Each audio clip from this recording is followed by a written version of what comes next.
Hello and welcome you my YouTube channel Ilm academy. Guys, previous session आपको कैसा लगा जरूर बताएं, और अगर कुछ समझ में नहीं आया तो आप मुझसे पूछ सकते हैं कॉल करके, व्हाट्सएप पे मेरे, या फिर कॉल करके। ठीक है, आज का जो लेक्चर है वो लेक्चर है डिफरेंस बिटवीन फेडरल पॉलिटी क्या होती है और यूनिटरी पॉलिटी क्या होती है। ठीक है, आज मैं आपको बता रहा हूँ फेडरल और unitary polity with easy method. ठीक है, first of all two forms of government drive constitution. ठीक है, फेडरल गवर्नमेंट या फेडरल पॉलिटी वह पॉलिटी होती है जहां पर they are two forms of government. ठीक है, बिटवीन द किसकी, एक सेंटर की और एक स्टेट की, none inferior from each others. ठीक है, मतलब कोई भी गवर्नमेंट चाहे सेंटर हो चाहे स्टेट हो, एक दूसरे को इंफीरियर नहीं समझेगी, क्योंकि both government drive their power from constitution. और दोनों को जो भी पावर मिलती है वो कॉन्स्टिट्यूशन के द्वारा मिलती है, कॉन्स्टिट्यूशन से मिलती है, इसलिए दोनों गवर्नमेंट एक दूसरे को इंफीरियर नहीं समझेंगी। ठीक है, यहां पर क्या होता है यूनिटरी पॉलिटी। यूनिटरी पॉलिटी जैसे इंग्लैंड की पॉलिटी है। यूनिटरी पॉलिटी में क्या होता है, एक सुप्रीम गवर्नमेंट होती है, दैट इज सेंट्रल गवर्नमेंट। जो सेंट्रल गवर्नमेंट होती है वही सब प्रिवेल होती है, स्टेट पर भी और सेंटर में भी। हालांकि यहाँ स्टेट गवर्नमेंट तो होती है, लेकिन जो सेंटर उसको डायरेक्शन देगा स्टेट को, वही वो अप्लाई करेगी उस स्टेट में। यहां पर जो स्टेट है उसको सारी बात सेंटर की माननी पड़ेगी, लेकिन हमारे यहाँ ऐसा नहीं है, क्योंकि हमारे यहाँ फेडरल सिस्टम है। स्टेट के पास पावर है कि वे भी अपने मैटर में अपने स्टेट के प्रति या अपने स्टेट के लिए डिसीजन ले सकते हैं, कोई भी लॉ या बना सकते हैं। जैसे कि हमारे यहाँ तीन लिस्ट बनाई गई हैं, state list, concurrent list and union list. उसमें पावर दी गई है कि स्टेट किस में कौन कौन से सब्जेक्ट पे लिस्ट बना सकता है, लेकिन यहाँ पर ऐसा कुछ नहीं है। ठीक है, नेक्स्ट है हमारा रिटन कॉन्स्टिट्यूशन, रिजिड। ठीक है, फेडरल पॉलिटी में क्या होता है, ये फेडरल गवर्नमेंट में क्या होता है, रिटन कॉन्स्टिट्यूशन होता है, और जो रिजिड होता है। रिटन और अनरिटन कॉन्स्टिट्यूशन क्या होता है, मैंने प्रीवियस लेक्चर्स में आपको बता दिया है, क्या मैं बेसिक करा रहा था।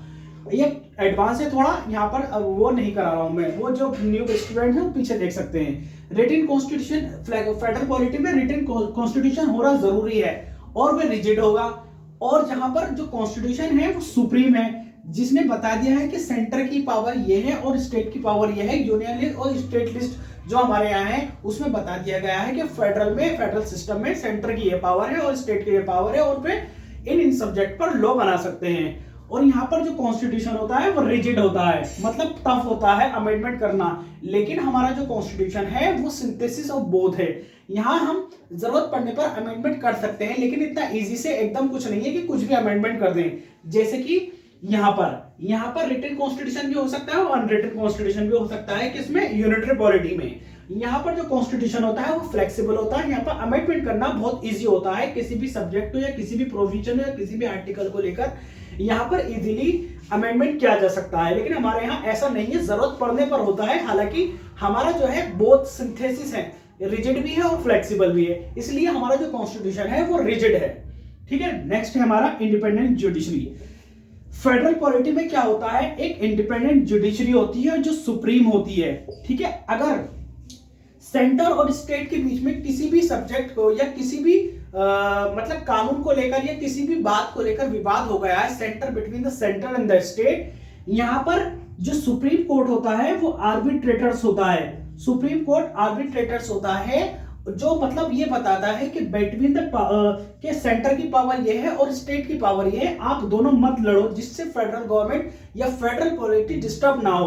तो यहाँ अगर सेंटर और स्टेट के बीच में अगर कोई भी डिस्टर्बेंस क्रिएट होता है ड्यूरिंग इमरजेंसी में भी, ये हो सकता है, बहुत सारे ऐसे मुद्दे हैं जिस पर हो सकता है between the centre and the state कि किसी बात को लेकर विवाद हो गया है, तो यहाँ पर सुप्रीम कोर्ट है इन दोनों का समझाने के लिए, इन दोनों के बीच में मध्यस्थता कहते हैं हिंदी में, करने के लिए यहाँ पर कॉम्प्रोमाइज कराएगा between the centre and state. लेकिन यहाँ पर फेडरल यूनिटरी में क्या होता है, जुडिशरी इतनी पावरफुल नहीं होती है कि वे पार्लियामेंट के लॉ को अनकॉन्स्टिट्यूशनल डिक्लेयर कर दे, क्योंकि जैसे कि इंग्लैंड में है पार्लियामेंट सुप्रीम है। अगर पार्लियामेंट के द्वारा कोई भी लॉ बनाया जाता है तो जुडिशरी के पास इतनी पावर नहीं है कि वे उस कानून को या उस लॉ को या पॉलिसी को अनकॉन्स्टिट्यूशनल डिक्लेयर कर दे, क्योंकि यहाँ पर पार्लियामेंट सुप्रीम है। यहाँ सुप्रीम कोर्ट सुप्रीम नहीं है, लेकिन हमारे यहाँ सुप्रीम कोर्ट सुप्रीम है। अगर गलत डिसीजन दिया जाता है एग्जीक्यूटिव के द्वारा, काउंसिल ऑफ मिनिस्टर्स के द्वारा, या कोई भी अगर सेंटर या बिटवीन द स्टेट के बीच में कोई भी डिस्टर्बेंस क्रिएट होता है, तो यहाँ हमारे बीच में सुप्रीम कोर्ट खड़ा है जो आर्बिट्रेटर है, जो मतलब पावर को बताएगा कि सेंटर की ये पावर है, स्टेट की ये पावर है, दोनों ये नहीं कर सकते, ये नहीं कर, या स्टेट ये नहीं कर सकते, सेंटर ये नहीं कर सकता। लेकिन इसलिए जो हमारा सुप्रीम कोर्ट है वर्ल्ड का सबसे बेस्ट सुप्रीम कोर्ट माना जाता है ही, इसमें कोई शक नहीं है। ठीक है, अब क्वेश्चन ये है कि हमारा जो फेडरलिज्म है वो क्वासी कि फुली फेडरल है? नहीं, आपने बहुत जगह पढ़ा होगा, जो कोचिंग वगैरह नहीं ले रहे हैं स्टूडेंट्स, कि क्वासी फेडरल क्या होता है। तो क्वासी फेडरल बहुत बार पढ़ा है। देखिए, हमारा जो फेडरल सिस्टम है, हालांकि फेडरलिज्म तो है, हमारे यहाँ फेडरल पॉलिटी तो है, क्योंकि between the centre and the state power divide है, लेकिन हमारा क्वासी फेडरल है। क्वासी फेडरल का मतलब क्या होता है? लिटिल फेडरल मतलब हमारा क्वासी फेडरल तो है, लेकिन थोड़ा फेडरल है। जब नेशनल इमरजेंसी या फिर प्रेसिडेंट को रूल जब लगता है, तो मतलब जो सेंटर की पावर है वो स्टेट के ऊपर प्रिवेल हो जाती है, यहाँ पर सेंटर हावी हो जाता है। तो एट द टाइम हमारा जो कॉन्स्टिट्यूशन है या हमारी जो पॉलिटी है वो क्या बन जाती है? वो यूनिटरी बन जाती है। समय पड़ने पर, हर वक्त नहीं बनती है, कुछ ऐसे सर्कमस्टेंसेस क्रिएट हो जाते हैं जिसकी वजह से हमारा जो सिस्टम है वो यूनिटरी बन जाता है। ये कोई वायलेशन नहीं है, ये सेफगार्ड के लिए, to the safeguard of interest and integrity of the country. तो हमें यूनिटरी बनना पड़ता है। ठीक है, आई होप आप समझ गए होंगे कि फेडरल पॉलिटी और यूनिटरी पॉलिटी क्या होती है। स्टिल आपको कुछ समझ में नहीं आता है तो यू कैन कॉल मी और मैसेज मी, और आपको कोई भी डाउट है मुझसे पूछ सकते हैं, या कोचिंग से रिलेटेड या नोट से रिलेटेड कोई भी क्वेश्चन है, you can call me. Okay, आज का लेक्चर हम यहीं कंक्लूड करेंगे, but please don't forget to like share subscribe my channel Ilm academy. ठीक है, नोटिफिकेशन का बेल आइकन का बटन दबा लें, नोटिफिकेशन मिलता रहेगा, और मैं अपना नंबर शेयर कर रहा हूं। ठीक है, till then keep practicing and keep learning. Thank you.